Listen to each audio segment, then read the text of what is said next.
Now, another important thing about teaching games, I feel, is about being an audience member.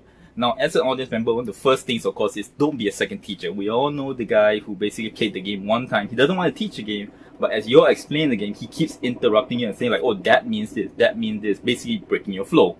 Don't do that. Second thing is look at the presenter. Trust me, as a presenter and also as a guy teaching games, there's nothing worse than to look out into a bunch of faces looking straight down. And on top of that, they're reading, example, the player aid. And then when you finish teaching a part of the game, they turn out and say like, for example, what's the intrigue phase? When you would have known if you weren't reading the player aid while I was explaining the game. And the last thing is help. Don't criticize. Example, one guy I know, he reads verbatim from the rulebook, and he puts the rulebook literally between him and the nearest player.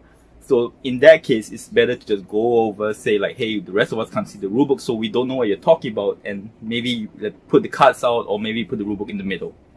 So that's some tips I feel that to help the overall presentation. It also includes the audience members. So thank you very much. Till next word.